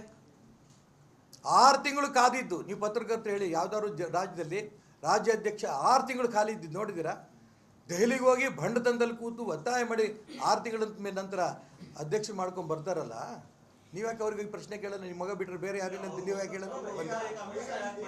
ಬಂದೆ ಅಲ್ಲಿಗೆ ಬರ್ತೀನಿ ನಾನು. ನೀವು ಕೇಳ್ತೀರಿ, ಇದು ಗೊತ್ತು ನನಗೆ. ನಾನು ಹೇಳ್ತೀನಿ, ಅದಕ್ಕೂ ನಾನೇ ಕೇಳ್ತೀನಿ ಅಂದರೆ, ನಾಳೆ ಯಡಿಯೂರಪ್ಪ ಬಂದು ಈ ಪ್ರಶ್ನೆ ಕೇಳಿ, ನಿಮ್ಮ ಮಕ್ಕಳು ಬಿಟ್ಟರೆ ಯಾರು ಇಲ್ವಾ? ಈ ಕೇಂದ್ರ ಚುನಾವಣಾ ಸಮಿತಿ, ನಿಮ್ಮ ಮಗ MP, ಅವಕಾಶ ಗೆದ್ದರೆ ಮಂತ್ರಿ, ನಿಮ್ಮ ಮಗ ಇನ್ನೊಬ್ಬ MLA, ಅವನ ರಾಜ್ಯ ಅಧ್ಯಕ್ಷ. ಇದಾ ನಿಮ್ಮ ನ್ಯಾಯ ಅಂತ ಕೇಳಿ. ನಿಮಗೆ ಪತ್ರಕರ್ತರು ಕೇಳೋ ಧೈರ್ಯ ಇಲ್ಲ, ನಾನೇನು ಮಾಡಲಿ? ಕೇಳಿದಿರ? ಏನೊಂದು ಉತ್ತರ ಕೊಟ್ಟರು? ಕೇಳಿಲ್ಲ ನೀವು, ನನಗೆ ಗೊತ್ತು, ಇರ್ಲಿ ಬಿಡಿ, ಅವ್ರಿಗೆ ಉತ್ತರ ಕೊಡ್ತೀನಿ. ಏನಂದ್ರು? ನಾನಲ್ಲ ಪ್ರಶ್ನೆ ಕೇಳಿದ್ದು, ನೀವು ಕೇಳಬೇಕಿತ್ತು ಅಂದೆ. ಈಶ್ವರಪ್ಪ ಕೇಳಿದ ಪ್ರಶ್ನೆ ಅಲ್ಲ, ನಾನು ಹೇಳಿದ್ದ. ನನಗೆ ಪ್ರಶ್ನೆ, ಒಂದು ನಿಮಿಷ ಸರ್, ಒಂದು ನಿಮಿಷ ಅವ್ರು ಮುಗಿಸ್ಬಿಡ್ತೀನಿ. ಬಂಡಾಯ ಏನಾಗತ್ತೆ ಬಿಡತ್ತೆ, ಬಂಡಾಯ ಅಂತ ಅಂದ್ರೆ ಅವರು, ನಾನು ಒಪ್ಪಲ್ಲ. ಇದು ಸ್ವತಂತ್ರ ಸ್ಪರ್ಧೆ. ನಾನು ಯಾರ ವಿರುದ್ಧ ಬಂಡಾಯ ಮಾಡಲಿ? ನನ್ನ ಪಕ್ಷದ ವಿರುದ್ಧ ನಾನು ಬಂಡಾಯ ಮಾಡಲ್ಲ. ಇವತ್ತು ಪಕ್ಷ ಉಚ್ಚಾಟನೆ ಮಾಡಿದೆ. ಜಗದೀಶ್ ಶೆಟ್ಟರು ಪಕ್ಷಕ್ಕೆ ಉಚ್ಚಾಟನೆ ಮಾಡಿದ್ರು, ಕಾಂಗ್ರೆಸ್ಗೆ ಹೋದ್ರು, MLC ಮಾಡ್ಕೊಂಡ್ರು. ಅದೇ ಜಗದೀಶ್ ಶೆಟ್ಟರು ಮತ್ತೆ ಕರ್ಕೊಂಬಂದು ರಾಜ್ಯಸಭಾ ಲೋಕಸಭೆ ನಿಲ್ಲಿಸ್ಯಾರೆ. ನನ್ನ ಕುತ್ತಿಗೆ ಕೊಯ್ದ್ರು ಪಾರ್ಟಿ ಬಿಟ್ಟು ಹೋಗಲ್ಲ. ಈ ಪಾರ್ಟಿ ನಂದೇ, ತಾತ್ಕಾಲಿಕ ವ್ಯವಸ್ಥೆ ಇದು. ಯಡಿಯೂರಪ್ಪ BJP ಬಿಟ್ಟು ಹೋದ್ರು, ಇನ್ನೊಂದು ಪಾರ್ಟಿ ಕಟ್ಟಿದ್ರು. ಹಾಂ, ಅದಕ್ಕೆ ನಾನು ಈ ಬದುಕು ಮಾಡ್ತಾ ಇರೋದು ವಿನಃ ಯಾವ ಫಲಿತಾಂಶ ದೇವ್ರು ಇಟ್ಟಿದ್ದು. ಒಂದೇ ಸರ್, ಒಂದು ಮುಗಿಸ್ಬಿಟ್ಟು ಒಳ್ಳೆ ಸಬ್ಜೆಕ್ಟ್ ಇಟ್ಟಿರೋರು. ಒಂದು ಕಾಲದಲ್ಲಿ 2 ತಾನೇ ನಾವು MP ಇದ್ದಿದ್ದು, 2 ತಾನೇ MLA ಇದ್ದಿದ್ದು. ಅದಾದ್ಮೇಲೆ ನಾವು 4 MLA ಆದ್ವಿ. 4 MLA ಆದಾಗ್ರು ಭಾಳ ಜನ ನಮಗೆಲ್ಲ ಕರೆದ್ರು. ಯಾಕ್ರಿ ಈ ಪಾರ್ಟಿ ಅಧಿಕಾರಕ್ಕೆ ಬರಲ್ಲ ಬಿಡ್ರಿ, ಯಾಕೆ ಸಾಯ್ತೀರಿ ಈ ಪಾರ್ಟಿಗೆ, ಬರ್ರಿ ಹೊರಗಡೆ. ತುಂಬ ಜನ ಕರೆದ್ರು. ಹಿಂದುತ್ವ ಸಿಗತ್ತೆ ಆ ಪಾರ್ಟಿಗೆ? ಯಾವ್ದಾದ್ರು ಪಾರ್ಟಿ ಗಂಟು ಸ್ತಂದಿಂದ ಧೈರ್ಯವಾಗಿ ಹೇಳಿ ನೋಡೋಣ, ನಾವು ಹಿಂದುತ್ವದ ಪರವಾಗಿದ್ದೀವಿ. ಇಲ್ಲ, ಅದಕ್ಕೋಸ್ಕರ ಈ ಪಾರ್ಟಿಯಲ್ಲಿರೋದು. ಅದಕ್ಕೋಸ್ಕರ ಈ ಪಾರ್ಟಿಗೆ ಬಹಳ ಜನ ತಪಸ್ಸು ಮಾಡಿ ಸತ್ತಿದ್ದಾರೆ. ನಾವು ತಪಸ್ಸು ಮಾಡಿ ಸಾಯ್ತೀವಿ. ಏನೋ ಗೆಲ್ಲಬೇಕು ಅನ್ನೋಂಥ ಉದ್ದೇಶ ಅಲ್ಲ. ನಾವು ತಡ್ರಿ ಸರ್, ಹೇಳು ಅಂದ್ರಿ, ನಾನು ಹೇಳೋಕೆ ಕೊಟ್ಟಿರೋದು, ಮಂಗಳೂರಂಥ ಊರಲ್ಲಿ ನಾನು ಪತ್ರಿಕಾಗೋಷ್ಠಿ ಮಾಡಬೇಕಾದ್ರೆ ನನಗೆ ಎಷ್ಟು ಗುಂಡಿಗೆ ಇರಬೇಕು ಲೆಕ್ಕ ಹಾಕಿ. ಅದು ಈ ಸಬ್ಜೆಕ್ಟ್ ಇಟ್ಕೊಂಡು. ಇದು ಚಿಂತಕರ ನಾಡು ಮಂಗಳೂರು, ಹಿಂದುತ್ವದ ನಾಡು, ಹೆಮ್ಮೆಯಿಂದ ಹೇಳ್ಕೊತೀನಿ ನಾನು. ಇಲ್ಲಿ ಈ ಸ್ಥಿತಿ ಬಂತಲ್ಲ ರಘುಪತಿ ಭಟ್ ಅಂತವ್ರಿಗೆ, ನಾನು ಇದನ್ನು ನೋವಾಗ್ತಾ ಇದೆ ನನಗೆ. ನಾನು ಕರೆ ಕೊಡ್ದಿರ ನಮ್ಮ ಕಾರ್ಯಕರ್ತರಿಗೆ, ಯಾರು ಬೇಡ ಅಂದರು?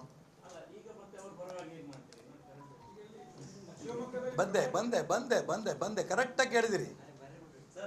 ನನ್ನ ವಿರುದ್ಧ ಅಲ್ಲ, ಅವರು MP ಆಗಬೇಕು, MP ಇಡೀ ದೇಶದಲ್ಲಿ ನರೇಂದ್ರ ಮೋದಿ ಪ್ರಧಾನಮಂತ್ರಿ ಆಗಬೇಕು ಅನ್ನೋಂಥ ಉದ್ದೇಶಕ್ಕೆ ಹೋಗಿದೆ ಅಂತ ನನಗೂ ಹೇಳಿದ್ರು ಭಾಳ ಜನ. ಈಗ ಯಾರ್ಯಾರು ಲೋಕಸಭೆ ಚುನಾವಣೆಯಲ್ಲಿ ನನ್ನ ವಿರುದ್ಧ ಕೆಲಸ ಮಾಡಿದ್ರು ಬಹಳ ಜನ ಇವತ್ತು ನನ್ನ ಜೊತೆ ಬಂದಿದ್ದಾರೆ, ರಘುಪತಿ ಭಟ್ ಜೊತೆ ಬಂದಿದ್ದಾರೆ. ಆ ಚುನಾವಣೆ ಬೇರೆ, ಈ ಚುನಾವಣೆ ಬೇರೆ ಅಂತ ಬಂದಿದ್ದಾರೆ. ಈ ಯಡಿಯೂರಪ್ಪ ಬುದ್ಧಿ ಕಲಿಸ್ತೀವಿ ಅಂತ ಬಂದಿದ್ದಾರೆ. ಈಗ ಇದರಲ್ಲೇನು ಅನುಮಾನ ಇಲ್ಲ. ಇದು ಶುದ್ಧೀಕರಣ ಆರಂಭ ಆಗುತ್ತೆ. ವಾಲ್ಮೀಕಿ ನಿಗಮದ ಅಧಿಕಾರಿಯೊಬ್ಬರು ಸೂಸೈಡ್ ಮಾಡ್ಕೊಂಡಿದ್ದಾರೆ ಶಿವಮೊಗ್ಗದಲ್ಲಿ. ಅದರಲ್ಲಿ 80 ಆಗಿದೆ. ನಾಗೇಂದ್ರ ಅವರಿಗೆ ಪಾತ್ರಗಾರರು ಅಂತಾನೆ ಹೇಳ್ಕೊಂಡು 6 ಪುಟಗಳ ಒಂದು ಬರೆದಿದ್ದಾರೆ. ಅದೇ ತರದ ವಿಚಾರ ನೀವು ಮಿನಿಸ್ಟರ್ ಆಗಿರ್ಬೇಕಾದ್ರೆ ಗುತ್ತಿಗೆದಾರರು ಸೂಸೈಡ್ ಆದ ಕಾರಣ ನಿಮ್ಮ ಮಿನಿಸ್ಟರ್ ಪೋಸ್ಟ್ ಲಾಸ್ಟ್ಗೆ ಹೋಯ್ತು ಆ ಟೈಮಲ್ಲಿ. ಈಗ ಬಿಜೆಪಿಯವರು ಅದ್ರ ಬಗ್ಗೆ ಹೋರಾಟ ಮಾಡ್ತಾ ಇಲ್ಲ ಅಂತ ಅನ್ಸುತ್ತಾರೆ. ದೊಡ್ಡ ಮಟ್ಟದ ಹೋರಾಟ ಮಾಡ್ತಾರೆ. ನಾನು ಹೇಳ್ತಿರೋದು BJP ಹೋರಾಟ ಮಾಡುತ್ತೋ ಬಿಡುತ್ತೋ ಪ್ರಶ್ನೆ ಅಲ್ಲ ಇದು. ಯಾರು ಸತ್ತಂಥ ಸಂದರ್ಭದಲ್ಲಿ ನಾನು ಮೈಸೂರು ಕಾರ್ಯಕ್ರಮದಲ್ಲಿದ್ದೆ. ಅವತ್ತೇ ನಾನು ಡೆಲ್ಲಿ ಫೋನ್ ಮಾಡಿದೆ ನಮ್ಮ ರಾಷ್ಟ್ರೀಯ ಸಂಘಟನಾ ಪ್ರಧಾನ ಕಾರ್ಯದರ್ಶಿ ಸಂತೋಷ್ಜಿಗೆ. ನೋಡಪ್ಪ, ನನ್ನ ಮೇಲೆ ಒಂದು ಆಪಾದನೆ ಬಂದಿದೆ, ನಾನು ಇವರು ರಾಜೀನಾಮೆ ಕೊಡ್ತಾ ಇದ್ದೇನೆ, ಎನ್ಕ್ವೈರಿ ಆಗಲಿ, ಎನ್ಕ್ವೈರಿ ಆಗಿ ರಿಪೋರ್ಟ್ ಬಂದ ಮೇಲೆ ನನಗೆ ತೊಗೊಂಡೋದು ಬಿಡೋದು ಮುಂದಿಂದು ಅಂತ ನಾನು ಇಮ್ಮಿಡಿಯೇಟ್ ಫೋನ್ ಮಾಡಿದೆ. ದುಡುಕ್ಬೇಡಿ, ನಾನು ನಂಬರ್ 1 ಇದೇ ಅವ್ರು ಹೇಳಿದ್ದೇ ಪದ, ನಂಬರ್ 1 ನಂಬರ್ 2 ಇಬ್ಬರ ಹತ್ರ ಮಾತಾಡಿ ನಿಮಗೆ ತಿಳಿಸ್ತೀನಿ. ಇಡೀ ಒಂದು ದಿನ ನಂಗೆ ಉತ್ತರ ಬರಲಿಲ್ಲ. ಮಾರನೇ ದಿನ ಮತ್ತೆ ಮಾಡಿದೆ, ನನಗೆ ಸಮಾಧಾನ ಆಗ್ತಿಲ್ಲ. ಆಪಾದನೆ ಬಂದಿರೋದು ನನ್ನ ಮೇಲೆ, ನಮ್ಮ ಸರ್ಕಾರದ ಮೇಲೆ ಆಪಾದನೆ ಬಂದಿದೆ. ಸರ್ಕಾರದ ಮೇಲೆ ಕಪ್ಪು ಚುಕ್ಕಿ ಇಡಕ್ಕೆ ನಾನು ತಯಾರಿಲ್ಲ.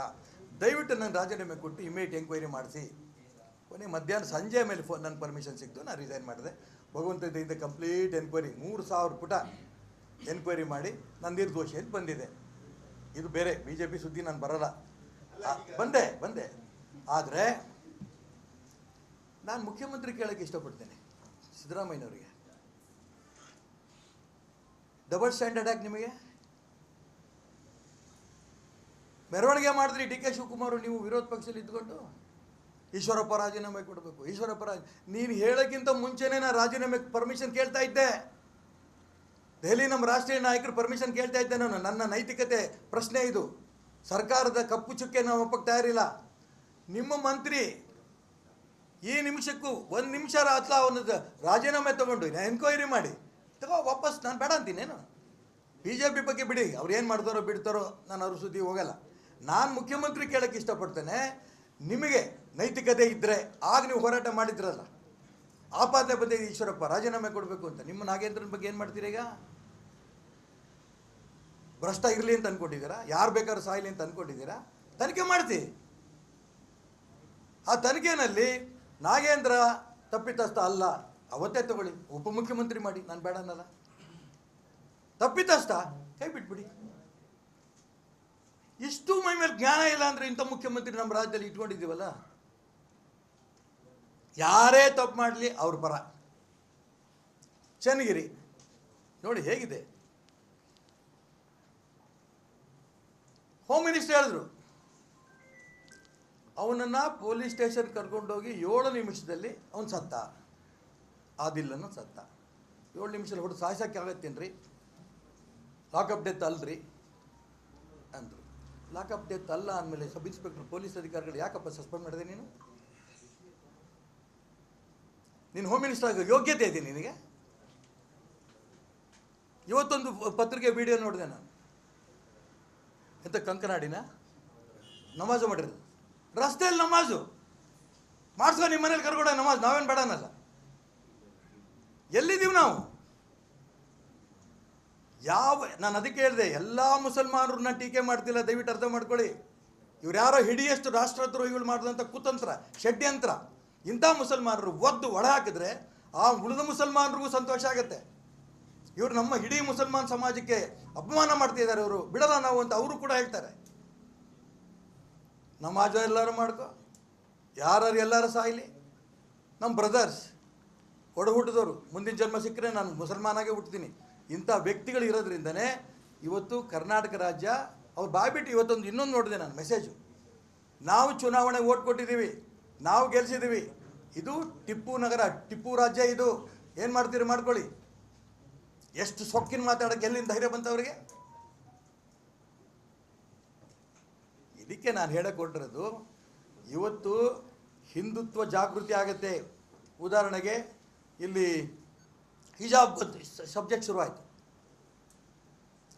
6 ಜನ ಹೆಣ್ಮಕ್ಳಾರು ಹಾಕೊಬಂದರು, ಅದಕ್ಕೆ ಯಾರೋ ಬೆಂಬಲ ಕೊಟ್ಕೊತ ಹೋದ್ರು. ಇಡೀ ರಾಜ್ಯದ ಮುಸಲ್ಮಾನರಿಗೆ ಬೆಂಬಲ ಕೊಡಲಿಲ್ಲ, ಆದರೆ ಅದಕ್ಕೆ ಪ್ರೇರಣೆ ಸಿಕ್ತು. ಹಿಂದೂ ಸಮಾಜ ಸುಮ್ಮನೆ ಕೂರ್ತಾ? ಇಡೀ ರಾಜ್ಯ, ದೇಶ, ವಿಶ್ವದಲ್ಲೆಲ್ಲ ಶುರುವಾಯಿತು. ವಾಪಸ್ ತಗೋದ್ರೋ ಇಲ್ಲ? ಇವತ್ತು ನಾನು ಎಚ್ಚರಿಕೆ ಕೊಡ್ತೀನಿ ರಾಜ್ಯದ ಮುಖ್ಯಮಂತ್ರಿಗಳಿಗೆ, ಗೃಹ ಮಂತ್ರಿಗಳಿಗೆ, ತುಷ್ಟೀಕರಣ ನೀತಿ ಇದೆಯಲ್ಲ, ಇದೇ ನಿಮ್ಮನ್ನು ಇವತ್ತಿಲ್ಲ ನಾಳೆ ಸುಡುತ್ತೆ, ನಿಮ್ಮ ಸರ್ಕಾರವನ್ನು ಭಸ್ಮ ಮಾಡುತ್ತೆ. ಹಿಂದುತ್ವ ಖಂಡಿತ ಜಾಗೃತಿ ಆಗುತ್ತೆ. ಯಾರು ರಸ್ತೆ ಮೇಲೆ ಈ ರೀತಿ ಬದುಕು ಮಾಡಿದಾರೋ, ನಮಾಜ್ ಮಾಡಿದಾರೋ ಅವ್ರು ತಕ್ಷಣ ಅರೆಸ್ಟ್ ಮಾಡಿ. ಯಾವ್ಯಾವ ಕಾಯ್ದೆಯಿಂದ ರಾಷ್ಟ್ರದ್ರೋಹಿ ಕೃತ್ಯ ಮಾಡಿದಾರೋ ಆ ಕೇಸ್ಗಳಾಗಿ ಒಳಹಾಕಿ ಅವ್ರನ್ನ. ಹಿಂದೂಗಳು ಮುಸಲ್ಮಾನರು ಸಂತೋಷವಾಗಿರೋದು ನಿಮ್ಗೆ ಇಷ್ಟ ಇಲ್ವಾ? ಈ ರಾಷ್ಟ್ರದ್ರೋಹಿಗಳಿಗೆ ಬೆಂಬಲ ಕೊಡೋದಕ್ಕೋಸ್ಕರ ಕಾಂಗ್ರೆಸ್ ಸರ್ಕಾರ ಇದೆಯಾ? ಮುಖ್ಯಮಂತ್ರಿಗಳು ಒಂದು ಕಡೆ ತಕ್ಷಣ ನಾಗೇಂದ್ರನ ಅರೆಸ್ಟ್ ಮಾಡಿ, ನಾಗೇಂದ್ರನ ರಾಜೀನಾಮೆ ತಗೋಬೇಕು, ಅದ್ರ ಬಗ್ಗೆ ತನಿಖೆ ಆಗಬೇಕು. ಯಾರು ಪಾಪ ಸತ್ನಲ್ಲ ಅವನು, ಕೆಲವು ಅಧಿಕಾರಿಗಳ ಹೆಸರಲ್ಲೇ ಸತ್ಯಾನೆ, ಅವ್ರ ಕುಟುಂಬಕ್ಕೆ ಏನು ಕೊಡಬೇಕೋ ಕೊಡಿ. ಜೊತೆಗೆ ಇವತ್ತು ಈ ರೀತಿ ಮುಸಲ್ಮಾನ ವ್ಯಕ್ತಿಗಳು ಏನು ಮಾಡ್ತಾ ಇದ್ದಾರೆ, ಷಡ್ಯಂತ್ರಗಳು ಮಾಡಿ, ಗೂಂಡಾಗಿರಿಗಳು ಮಾಡಿಕೊಂಡು ಕೊಲೆ, ಸುಲಿಗೆ, ರಸ್ತೆಯಲ್ಲಿ ನಮಾಜು, ಇಂಥವ್ರ ಬಗ್ಗೆ ಬಿಗಿ ಕ್ರಮ ತಗೊಳ್ಳಿಲ್ಲ ಅಂತಂದರೆ ಇಡೀ ದೇಶದಲ್ಲಿ ಇವತ್ತು ಕಾಂಗ್ರೆಸ್ ಇಲ್ದಂಗೆ ಆಗ್ತಾ ಇದೆ. ಕರ್ನಾಟಕ ರಾಜ್ಯವು ಕೂಡ ಭಸ್ಮ ಆಗುತ್ತೆ ಅನ್ನೋ ಎಚ್ಚರಿಕೆಯನ್ನು ರಾಜ್ಯ ಮುಖ್ಯಮಂತ್ರಿಗಳಿಗೆ ಕೊಡೋಕ್ಕೆ ಇಷ್ಟಪಡ್ತೇನೆ. ಜೊತೆಗೆ ನಮಾಜ್ ಆಗಿರುತ್ತೆ ಈ ಸಂದರ್ಭದಲ್ಲಿ ಇಡೀ ಹಿಂದೂ ಸಮಾಜ ರಾಜ್ಯದಲ್ಲಿ ಜಾಗೃತಿ ಆಗುತ್ತೆ. ಕೋಮು ಗಲಭೆಗೆ ಕಾರಣ ನೀವೇ ರಾಜ್ಯ ಸರ್ಕಾರ ಆಗ್ತೀರಿ. ನಮಾಜ್ ಮಾಡುತ್ತಿರೋಂಥ ವ್ಯಕ್ತಿಗಳು ಅರೆಸ್ಟ್ ಮಾಡೋಕ್ಕೆ ನಿಮ್ದೇನು ತೊಂದರೆ? ರಕ್ತ ಹಚ್ಕೊಂಡು ಹುಟ್ಟಿದ್ದೀರಾ ಅವ್ರ ಜೊತೆ ನೀವೇನಾರು?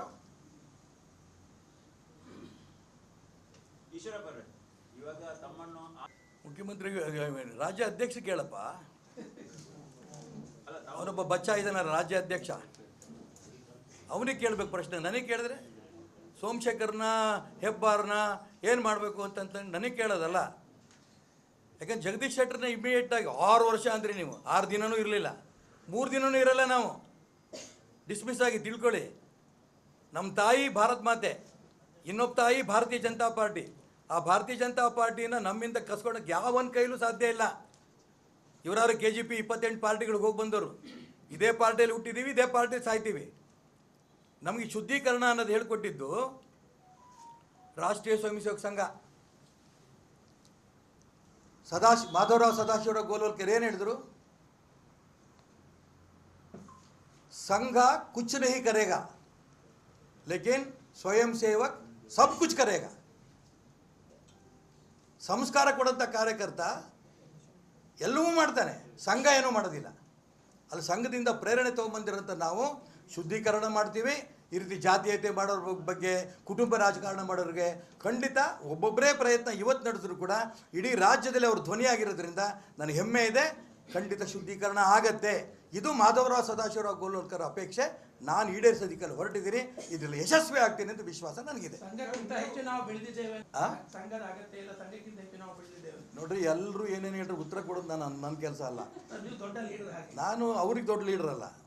ನಡ್ಡಾ ರಾಷ್ಟ್ರೀಯ ಅಧ್ಯಕ್ಷರು, ಅವರಿಗೆ ಆ ಪ್ರಶ್ನೆ ಕೇಳಿ, ನನಗೆ ಗೊತ್ತಿಲ್ಲ.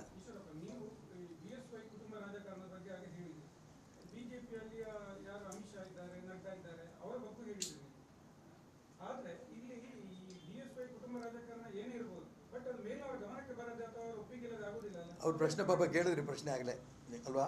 ಕರೆಕ್ಟ್ ಇದೆ. ಒಂದು ಮನುಷ್ಯ ವ್ಯಕ್ತಿಗೆ ಭ್ರಮೆ ಇರುತ್ತೆ, ಇಂಥ ವ್ಯಕ್ತಿಯಿಂದನೇ ನಾನು ಉದ್ಧಾರ ಆಗ್ತೀನಿ ಅಂತ. ಕೇಂದ್ರ ನಾಯಕರಿಗೆ ಅನಿಸ್ಬಿಟ್ಟಿದೆ, ಯಡಿಯೂರಪ್ಪ ಬಿಟ್ಟರೆ ಕರ್ನಾಟಕ ರಾಜ್ಯದಲ್ಲಿ ಇನ್ನೊಬ್ಬ ಲೀಡರ್ ಇಲ್ಲ, ಇನ್ನೊಬ್ಬ ಲಿಂಗಾಯತ್ ಒಂದು ಭ್ರಮೆ, 100% ಭ್ರಮೆ. ಇನ್ನೊಬ್ಬ ಲಿಂಗಾಯತ್ ಲೀಡರ್ ಇಲ್ಲ. ಆ ಲಿಂಗಾಯತ್ ಲೀಡ್ರಿಂದನೇ ನಮ್ಮ ರಾಜ್ಯದಲ್ಲಿ BJP ಈ ಸ್ಥಿತಿ ಬಂದಿದ್ದು. ನಿಮಗೆ ಲಿಂಗಾಯತ್ ಲೀಡ್ರೇ ಬೇಕಾ? ವಿಜೇಂದ್ರನೇ ಬೇಕೇನು? ಬಸವನಗೌಡ ಪಾಟೀಲ್ ಯತ್ನಾಳ್ ಏನಾಗಿದ್ದರು? ಬರೀ ಲಿಂಗಾಯತ್ ಅಲ್ಲ ಆತ, ಹಿಂದುತ್ವವಾದಿ. ಏನೇನು ತಪ್ಪು ಮಾಡಿರೋ ಯಡಿಯೂರಪ್ಪನವ್ರು ಖಂಡಿತವಾಗಿ ಖಂಡಿಸುವಂಥ ವ್ಯಕ್ತಿ. ಅವನ ಮುಂದೆ ಹಿಂದುತ್ವದ ಬಗ್ಗೆ ಮಾತಾಡೋದು ಇನ್ನೊಬ್ಬರಿಲ್ಲ. ಒಕ್ಕಲಿಗರು ಬೇಕಾ? ತಗೋ ಸಿಟಿ ರವಿ, ಅವ್ರನ್ನಾಗಿ ಬಿಟ್ರಿ. ಬ್ಯಾಕ್ವರ್ಡ್ ಬೇಕಾ? ನಾನೇನು ತಪ್ಪು ಮಾಡಿದ್ದೆ, ನನ್ನೇ ತಗೊಳ್ಳಿ. ಎಲ್ಲ ಜಾತಿಯವರು ಕೂಡ ಭಾರತೀಯ ಜನತಾ ಪಾರ್ಟಿಲಿ ಇದ್ದಾರೆ. ಆದರೆ ಅವ್ರ ಭ್ರಮೆ ಏನು? ಯಡಿಯೂರಪ್ಪ ಬಿಟ್ಟರೆ ಇನ್ಯಾರೂ ಇಲ್ಲ, ಹೊರಗೆ ಬರ್ತಾರೆ.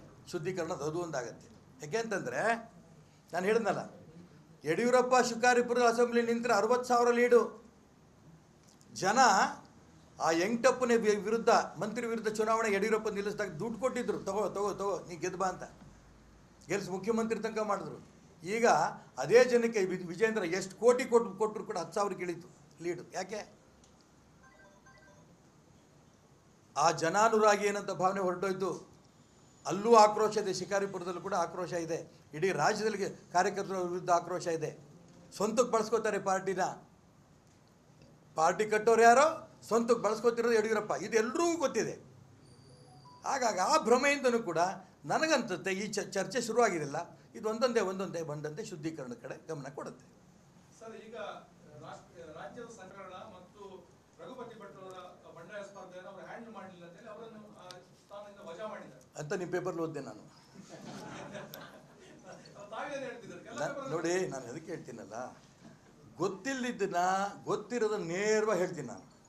ನನಗೆ ಯಾರ ಮುಲಾಜು ಇಲ್ಲ. ಪಾಪ ರಾಜೇಶ್ ಅವರು ಪ್ರಚಾರಕರು, ಇಡೀ ಜೀವನವನ್ನು ಈ ದೇಶಕ್ಕೋಸ್ಕರ ಮುಡುಪಾಗಿಟ್ಟಿರೋರು. ದೊಡ್ಡವ್ರು ಏನೋ ಯೋಚನೆ ಮಾಡಿದ್ದಾರೆ, ಬೇರೆ ಇನ್ನೊಂದು ಸಂಸ್ಥೆಯಲ್ಲಿ ಹೋದರೆ ಚೆನ್ನಾಗಾಗ್ಬೋದು ಅಂತ ಬೇರೆ ಕಡೆ ಕೊಟ್ಟಿದ್ದಾರೆ, ಬೇರೆ ಕ್ಷೇತ್ರಕ್ಕೆ. ಅವರೇ ಸಂಘದಿಂದ ಹೊರಗೆ ತೆಗೆದಿಲ್ಲ. ಜನಗಳ ಲೆಕ್ಕದಲ್ಲಿ ಭಾರತೀಯ ಅದೇಪ್ಪ ವಜಾ ಅಂತ ಯಾಕೆ ಅನ್ಕೋತೀರಿ? ನಿಮ್ಗೆ ಆ ಕುರ್ಚಿಯಿಂದ ಈ ಕುರ್ಚಿ ಕಟ್ರೆ ಆ ಕುರ್ಚಿ ವಜಾ ಮಾಡ್ದಂಗೇನು? ಇಲ್ಲ, ಅಲ್ಲಿ ಎಲ್ಲರೂ ಅನ್ಕೊಂಡ್ಬಿಟ್ಟಾರೆ BJP ಬಹಳ ದೊಡ್ಡದು ಅಂತ. 150-160 ಕ್ಷೇತ್ರದಲ್ಲಿ ಕೆಲಸ ಮಾಡ್ತಿರೋರು, ಸಾವಿರಾರು ಜನ ಇಡೀ ಜೀವನ ಬ್ರಹ್ಮಚಾರಿಗಳ ಜೀವನ ಕಳೀತಾ ಇದ್ದಾರೆ. ಅದರಿಂದನೇ ನಮ್ಮ ದೇಶಕ್ಕೆ ಒಳ್ಳೇದಾಗುತ್ತೆ ನಂಬ್ಕೊಂಡು ತಮ್ಮ ಇಡೀ ಮಾಸ್ಟರ್ ಡಿಗ್ರಿಗಳು ಮಾಡ್ಕೊಂಡು ಬಂದಿರೋ ಅಲ್ಲಿ ಕೆಲಸ ಮಾಡ್ತಿದ್ದಾರೆ. ಗುಡ್ಗಾಡು ಪ್ರದೇಶದಲ್ಲಿ ಕೆಲಸ ಮಾಡ್ತಿದ್ದಾರೆ. ಆ ಕ್ಷೇತ್ರ ದೊಡ್ಡದಲ್ಲ, ಈ ದರಿದ್ರ ಕ್ಷೇತ್ರ, ಪೊಲಿಟಿಕಲ್ ಕ್ಷೇತ್ರ ಇದೇ ದೊಡ್ಡದು ಅಂತ ನಾವೆಲ್ಲ ಅನ್ಕೊಂಡ್ಬಿಟ್ಟಿದ್ದೀವಿ. ಪಾಪ ಅಂಥವ್ರು ತಂದು ಇಲ್ಲಿ ಹಾಕಿದ್ರು. ನಾನು ಮತ್ತೆ ಹೇಳ್ತಿದ್ದೀನಲ್ಲ, ವಿಫಲ ಸಫಲ ಗೊತ್ತಾಗದಂಗೆ ಎಲೆಕ್ಷನ್ ರಿಸಲ್ಟ್ ಏನು?